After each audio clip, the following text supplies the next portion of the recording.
Bismillahirrahmanirrahim. Assalamualaikum warahmatullahi wabarakatuh. Sahabat channel dakwah rahimakumullah. Alhamdulillah malam hari ini saya dengan tim ada di Masjid Al-Khair Sifatana Kota Gorontalo. Alhamdulillah di belakang saya ini ada tim solawat hadro dari tim solawat hadro At-Taqwa Sifatana Gorontalo. Seperti itu.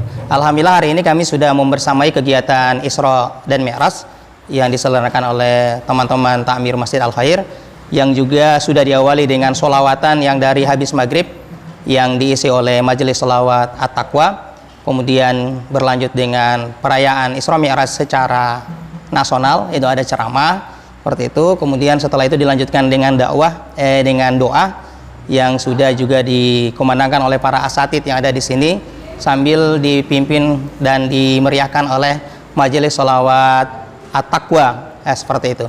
Semoga kegiatan ini jadi kebaikan buat orang-orang yang hadir, jadi kebaikan buat para jamaah, dan semoga jadi inspirasi buat para kaum muslim muslimat yang penonton setia dari channel dakwah Gorontalo.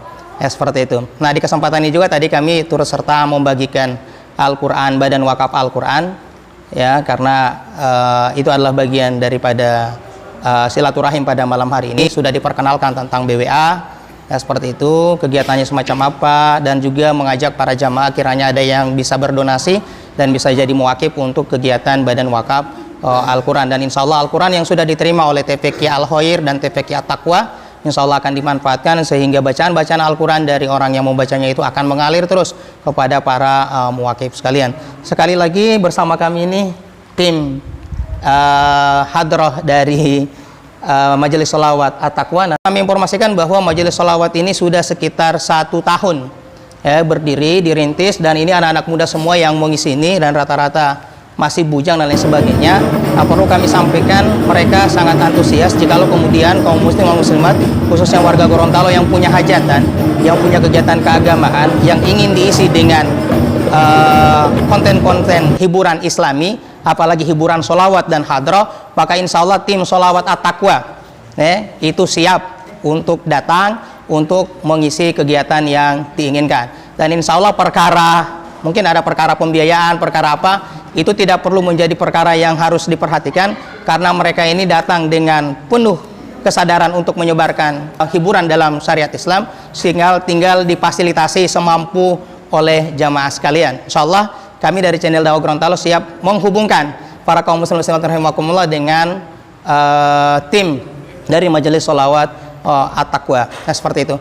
Mungkin ini yang bisa kami kabarkan dari Al-Khair, masjid kecil yang ada di sini. Tapi subhanallah, masjid ini yang lebih unik lagi perlu kami sampaikan, ihwah sahabat channel rahimakumullah, dari sisi mimbar mungkin terlihat mimbar versi Muhammadiyah ya.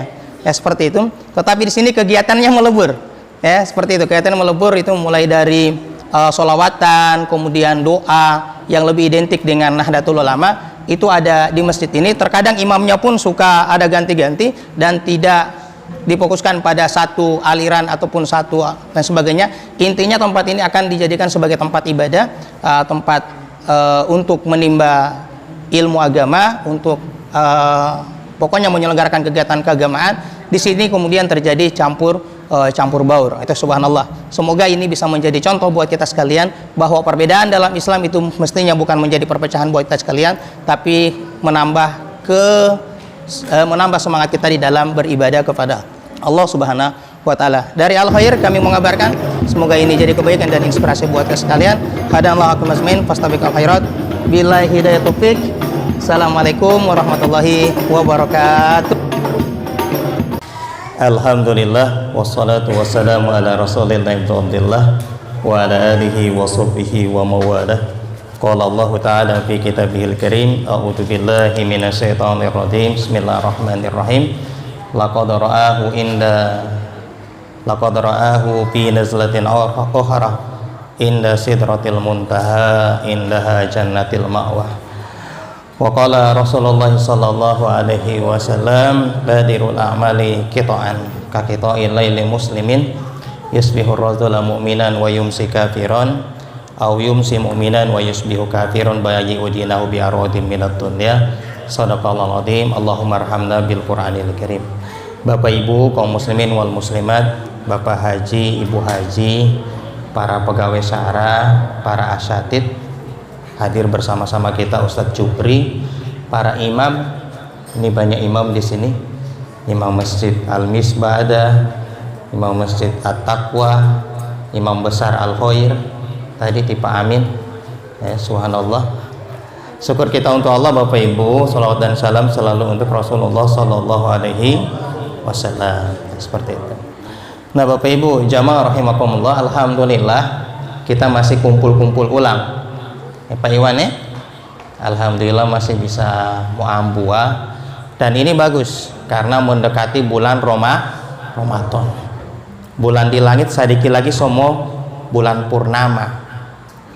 Insyaallah malam Jumat nisfu Sa'ban. Ya. Nisfu Sa'ban. Makanya puasanya boleh dari hari Kamis, nanti DPB besok. Nah, seperti itu. Nisfu Sa'ban. Nanti kalau sudah lewat nisfu Sa'ban, berarti tinggal berapa hari puasa? Tinggal kurang lebih 14 atau 15 hari. So siap ini? Ya. Insya Allah. Kita bahas Isra dan Mi'raj sekaligus persiapan untuk bulan Ramadan. Boleh? Boleh Ibu? Boleh ya? Itu dia. Nah, saya tidak mau panjang, langsung ke fokus saya jalan. Yang saya lihat insya Allah dibutuhkan oleh kita yang ada di sini. Nah, sekarang mau bahas apa tuh orang Isra Mi'raj? Saya tadi dibisikin sama takmir, Ustadz bahas ulang tentang sholat uti. Karena kalau Isra Mi'raj biasanya bicara sholat. Seperti itu. Oke, sebelum ke sholat saya cuma ingin sampaikan begini. Tolong Bapak Ibu, Isra Mi'raj itu peristiwa yang terkadang tidak masuk akal. Tetapi karena kita orang beriman, maka kita tetap membenarkannya.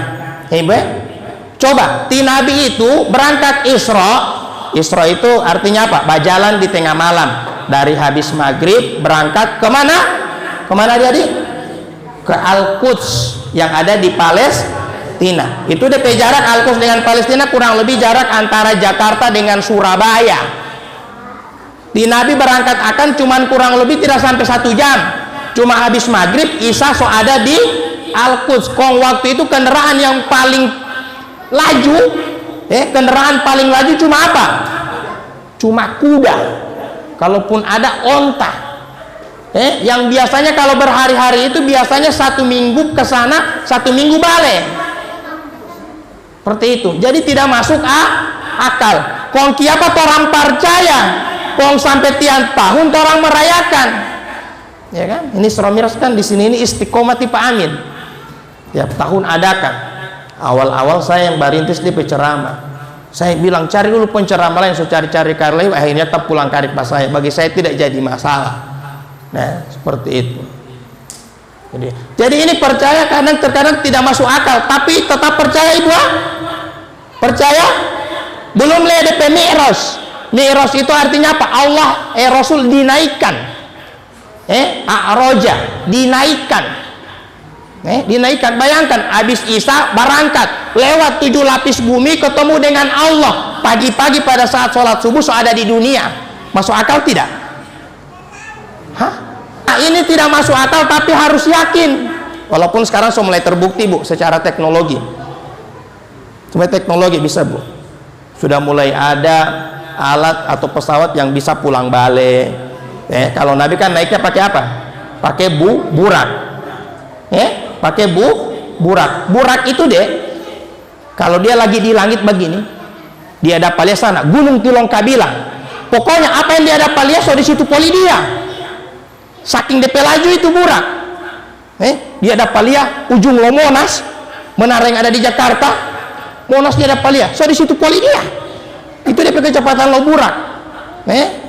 Saking DP cepat itu. Makanya ada yang mengatakan burak itu melebihi kecepatan cahaya.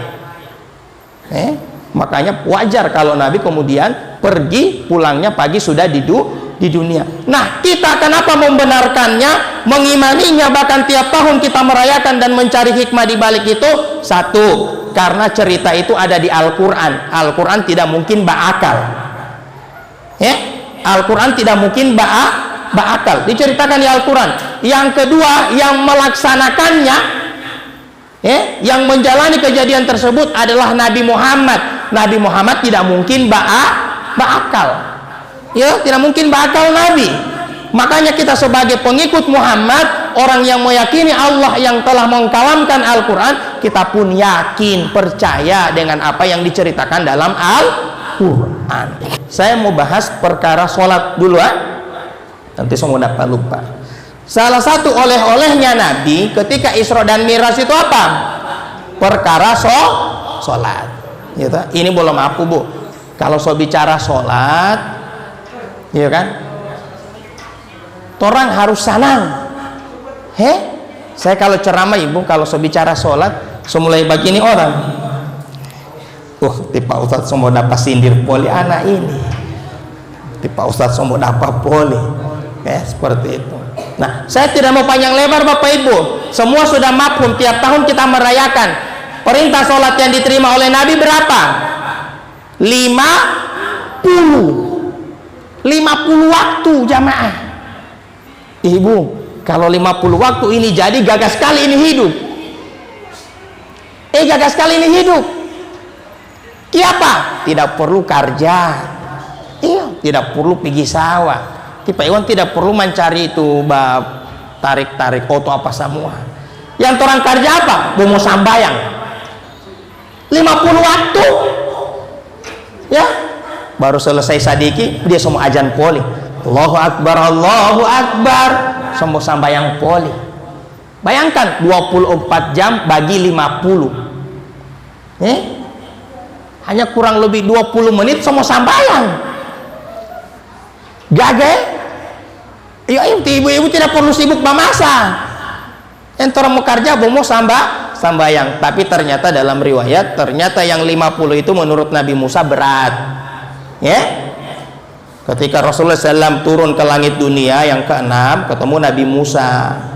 Nabi Musa tanya, Muhammad, apa yang ente bawa pulang untuk ente umat? Maka Nabi Muhammad menjawab, 50 waktu sholat. Nabi Musa bilang, pulang sama Allah, minta diskon.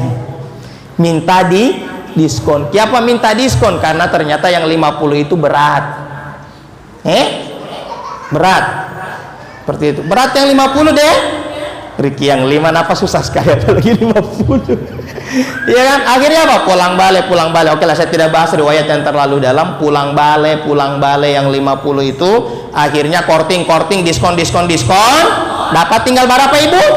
Tinggal 5. Tinggal 5, Ibu rahimakumullah. Ketika ketemu Nabi Musa bilang masih berat. Yang 5 masih berat, tapi Nabi Muhammad kayak so gengsi. Boleh pulang balik sedikit pulang, minta diskon. Akhirnya apa? Nabi debo perasaan. Semua minta diskon terus ini. Akhirnya apa? Nabi Muhammad, adik-adik sekalian, percaya diri, bawa pulang. Sudah, anak semua bawa ini 5 waktu untuk umatku. Dan ternyata betul, sholat 5 waktu menjadi perkara yang berat. Berat ya? Buktinya kadang sholat subuh, syukur-syukur dapat 1 saf. Ya kan? Nah, Bapak Ibu jamaah, saya pesankan 1, Bu. Ibu, Bapak Ibu, 1. Sholat ini ibadah yang wajib. Tidak boleh ditinggalkan. Tidak boleh ditinggalkan, khususnya bagi laki-laki. Bahkan laki-laki belum maaf, sholat itu tidak ada DP libur. Tidak ada DP libur.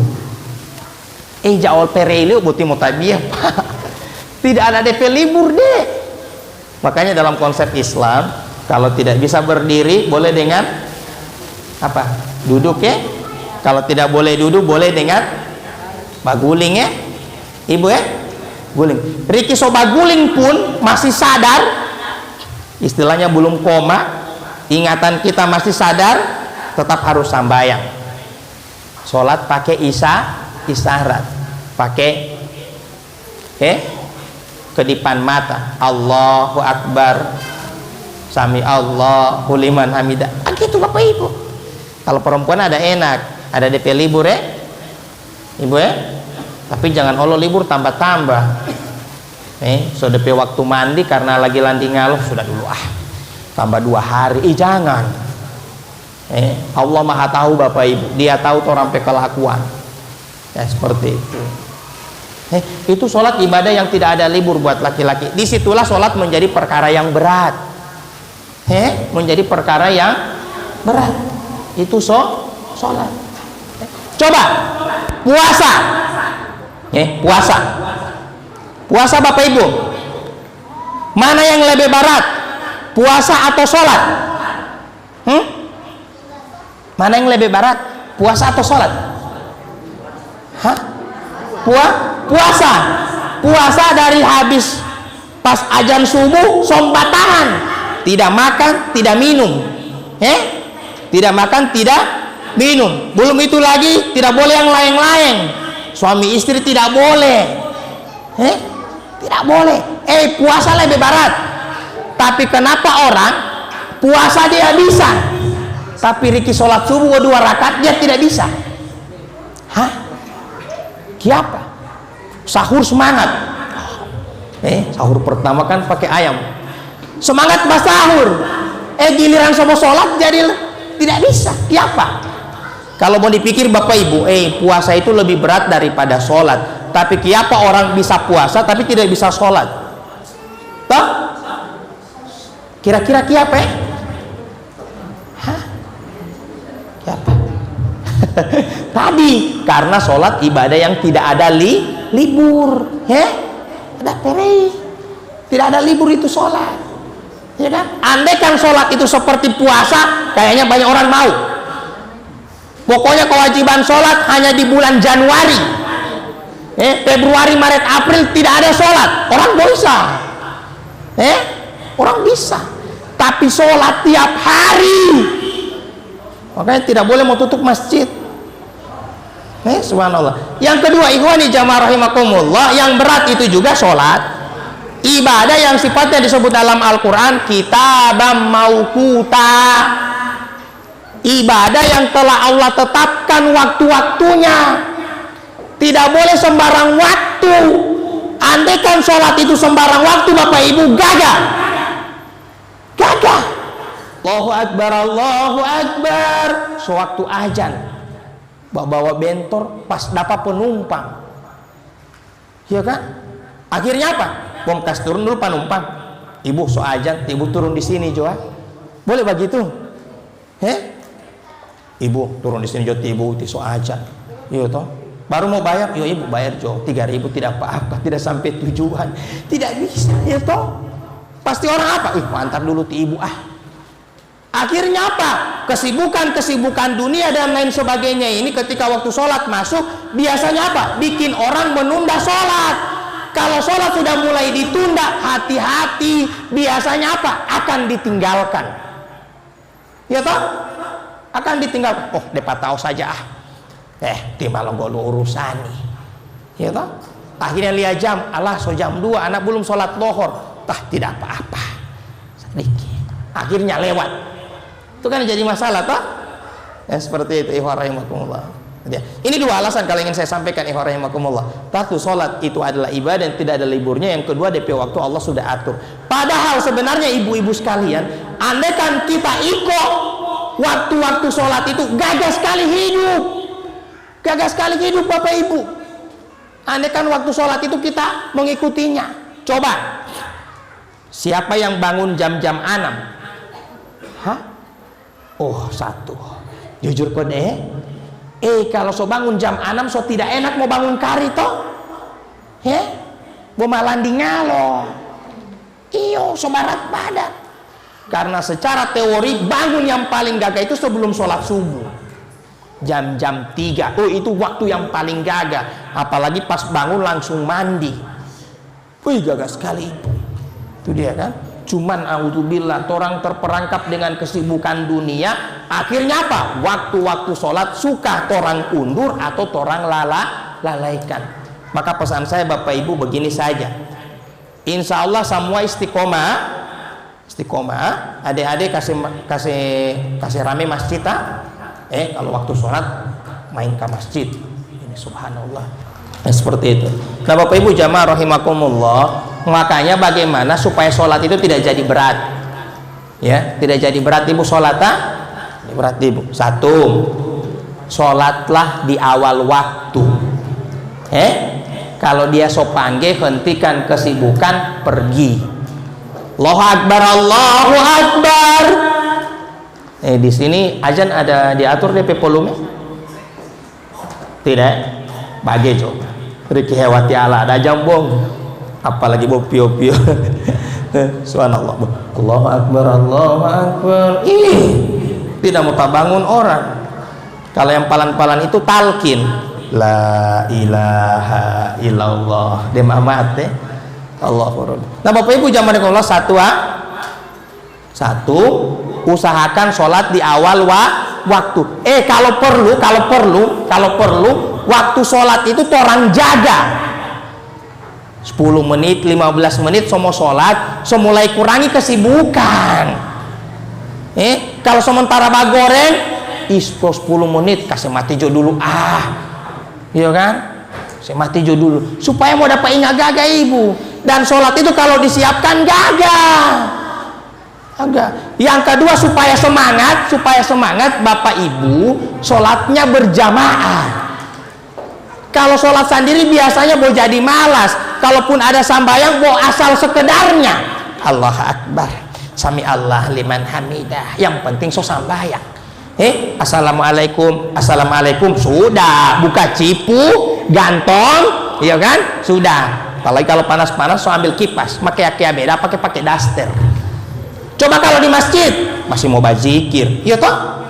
Masih mau bazikir, masih mau berdoa. Kalau yang rajin masih mau baku jabat tangan. Toh? Tapi kalau sendiri di rumah biasanya apa? Sholat jadi tidak berkualitas. Benar Bapak Ibu, tidak berkualitas. Tinggal hampar saja ada. Allahu Akbar. Riki mestinya kan begini tuh, ada boga gaga. Allah tambah landi nggak ada. Allahu Akbar. Sami Allah. Oh ya Allah, ya Allah. Makanya berjamaah Bapak Ibu supaya dapat lihat dia semangat. Yang ketiga, supaya lebih semangat lagi, datang ke masjid. Masjid Bapak Ibu, ya Allah. Umar itu pernah bilang, Bang, andaikan diizinkan akan aku datangi rumah orang-orang yang sudah dapat dengar azan tidak mau datang ke masjid. Bahkan Umar bilang kalau diizinkan dia mau bakar. Ini beberapa riwayat yang mewajibkan sholat berjamaah di masjid. Abdullah ibnu Maktum, ya Allah, Abdullah ibnu Maktum, dia tahu DP orang buta, tapi tidak pernah tertinggal sholat di masjid. Bagaimana DP cara mau datang ke masjid? Yang pertama dia cuma buta, tidak tuli. Akhirnya apa? Dia dapat dengar azan toh? Allahu Akbar, Allahu Akbar, ya toh? Dia dapat dengar azan itu dia. Yang kedua apa? Dia bikin tali dari DP rumah sampai di masjid, sampai di gerbang masjid dia bikin tali. Akhirnya kalau dia pergi di masjid dia pegang itu tali, berjalan terus, berjalan, tidak mau tak salah dia sampai di masjid. Siapa? Tali sampai ke masjid, kecuali ada yang kasih pindah tali. Sampai ke masjid. Warahmatullah. Hari ini orang, ya Allah, kadang tidak sampai masjid. Yang kedua masjid tak lewat. Allahu Rabbi. Mudah-mudahan orang kompaklah, orang usahakan kompleks Sipatana ini, ya insya Allah lah momennya Ramadan, orang mulai rintis, insya Allah rame masjid. Yang tadinya cuma 1 shop, orang targetkan naik jadi 2 shop. Yang tadinya 2 shop, orang naikkan jadi 3 shop. Boleh? Anak-anak yang duluan jadi pemrakarsa, baru kalau so pulang dari masjid bisik pati papa, tadi di masjid dia jaga doa kariti papa, dia doa kariti papa supaya rezeki lancar, supaya sehat, supaya masuk surga. Baru tidak malu ti papa, dia jaga doa dari masjid tapi tidak jaga dapat lihat di masjid. Terus sekali-sekali ti papa datang ke masjid, iya toh. Subhanallah. Ini sholat Bapak Ibu pengalaman saya. Biar babusa-busa teh Ustadz bacirita Riki dia sojada kasih tako. Kadang dia keluar talinga kiri masuk talinga kanan, masuk talinga kanan keluar talinga kiri. Ya ibu sholat ilmu ya Allah, so disediakan neraka khusus DP nama neraka sakor. Ma salakakum fi saqor, apa yang menyebabkan kalian masuk ke dalam neraka sakor? Salah satu dari jawaban apa? Qalu lam nakum minal musallin, kami waktu dunia sering meninggalkan sholat. Sholat diperiksa paling pertama di akhirat toh. Awalu ma yuhasabu bihil abdu yaumal qiyamah as-sholat. Yang pertama kali dihisab di hari kiamat itu sholat. Ade, kalau sholat dia mau periksa pas maju, siapa ente penama? Anto maju. Saat itu juga malaikat mucumukarib, pemeriksaan sholat langsung muncul di hadapan penduduk padang mahsyar, layar lebar, catatan sholat selama hidup. Tak catat ibu ini orang jaga sampai ini tak catat. Jangan ngoni kira malaikat jaga tidur, tidak. Dia catat. Nanti di sana mau dapat lihat tanggal 3 April tidak sholat subuh gara-gara bu asik nonton Barcelona dengan Real Madrid. Galap. Kalau dia tidak sholat galap, DP bentuk tampilan itu jadi bintik hitam. Semua bawah. Bintik hitam. Kalau dia sholat pak terang, bercahaya. Maka adik-adikku sekalian yang sobalik ini hati-hati ya. Orang yang banyak bintik hitamnya baru pemeriksaan sholat di akhirat mah totopore sobat gini totopore pak kiapa baru pemeriksaan sholat. Makanya Nabi katakan kalau pemeriksaan sholatnya aman, insya Allah kedepannya aman. Tapi kalau pemeriksaan sholatnya bermasalah, hati-hati, masalah besar setelah itu lebih banyak. Puasa 30 hari mau dia bikin 3 hari 27 galak. Hati-hati ikhwah rahimakumullah. Belum hapus, semua ada catatannya. Tanya gitu. Makanya saya secara pribadi mengambil pendapat orang yang meninggalkan sholat 5 waktu wajib diganti. Wajib diganti. Kalau tidak diganti nanti bintik hitamnya ada. Walaupun ada pendapat lain yang mengatakan cukup dengan tobat nasuha, setelah itu jangan lagi meninggalkan sholat. Kalau saya mengambil pendapat wajib diganti. Saya pernah bahas di sini bahasannya. Ganti setelah sholat isya, niat ya Allah anam bastor utang sholat 40 rakaat, sudah Allahu Akbar, Assalamualaikum, Assalamualaikum, naik lagi Allahu Akbar, 40 rakaat store. Ini kan pernah meninggalkan sholat. Ya Allahu Rabbi. Bapak Ibu jamaah rahimakumullah, sekian itu yang bisa saya sampaikan. Hadanallahu wa iyyakum, fastabiqul khairat, billahi taufiq. Wassalamualaikum warahmatullahi wabarakatuh.